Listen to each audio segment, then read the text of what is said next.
This is a short introduction to mbImpute, an accurate and robust imputation method for microbiome data.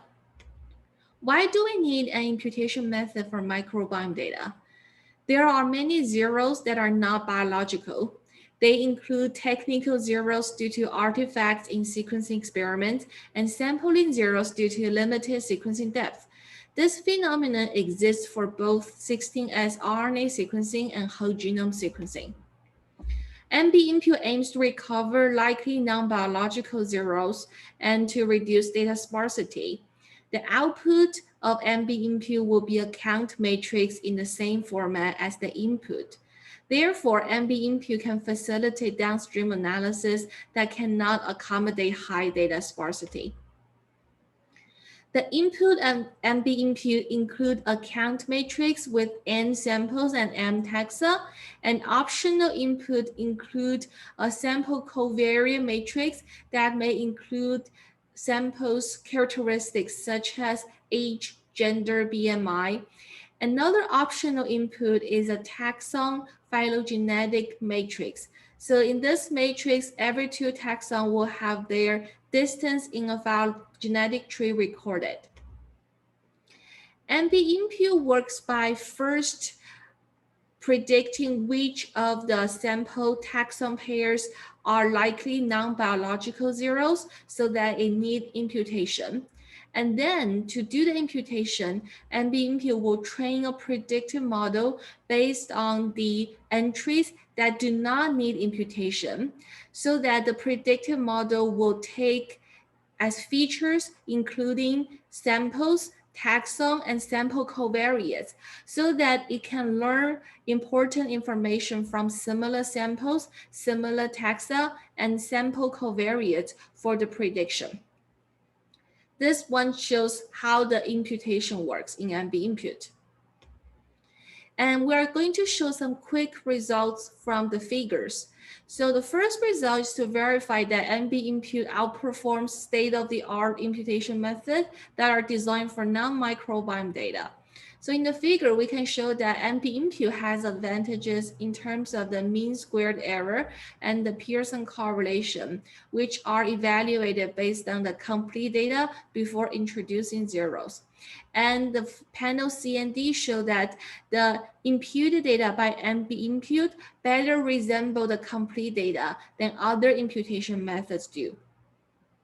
Furthermore, we show that in simulation, mbImpute can increase the accuracy of methods for detecting differentially abundant taxa called DA methods. And here we include 4 DA methods, include Wilcoxon, ANCOM, metagenome-seq, and DE-seq2. We show that the precision recall and F1 score have improvement for metagenome-seq, and for the other 3 methods, the recall and F1 score both improved, suggesting that mbImpute can empower these DA methods. The second set of results are concerning the DA taxa identified in 6 real data sets. First, we show that compared to the raw data, after imputation, the DA taxa lead to better prediction accuracy of sample conditions. That means we want to use the DA taxa for predicting whether a sample is diseased or controlled. Using the DA taxa identified after imputation, the prediction accuracy measured by the area under the precision recall curve is improved. Here we are showing several taxa in terms of their abundance distributions in the raw data, and after imputation, we can see that mbImpute removes the zero component in the distribution. And also, it can better reflect the differences in the non-zero abundance part. So previously, the difference in the non-zero abundances is obscured by the prevalent zeros, so that the DA method cannot identify it. But after imputation, the taxon can be identified by the DA method.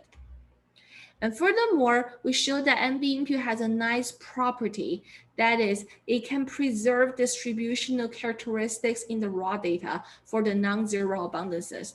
Here we can see that between 2 taxa, in the raw data, These zeros will drive the regression line and also bias the correlation.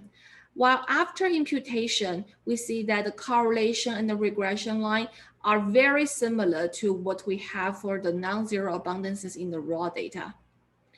And also in the bottom, we show that if we compute taxon correlations using all samples in the raw data, using all samples in the imputed data, and using only the non-zero samples in the raw data, then we can see that the imputed all sample correlation has much better agreement with raw non-zero sample correlation.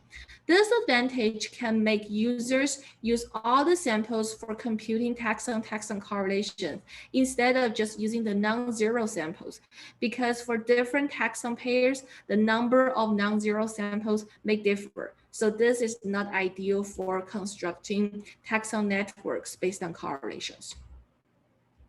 So lastly, we show that mbImpute can improve the consistency in estimating taxon correlations between 16S and WGS data. So on the top, we have the 16S data. On the bottom, we have WGS data. What we did is that for every two taxa, we computed their correlations. So we see that before imputation, there are a lot of differences between 16S data correlations and WGS data correlations. But after imputation, we can identify some taxon communities or clusters that can be found in both 16S data and WGS data. And we verify this result by literature evidence in our paper. So to summarize, mbImpute is the first imputation method designed for microbiome data. It can identify the likely non-biological zeros and correct them by predicting their actual abundances using a predictive model. It can use sample metadata if available, and also taxa phylogenetic information if available. We show that it outperforms imputation methods developed for other data types, and we show that mbImpute can empower the differential abundance analysis and facilitates network construction on microbiome data. So here's the R package on GitHub and our manuscript on bioRxiv. So finally, I want to thank the first author, Ro Chen, and also the co-author, Vivian, for their excellent work on mbImpute. Thank you.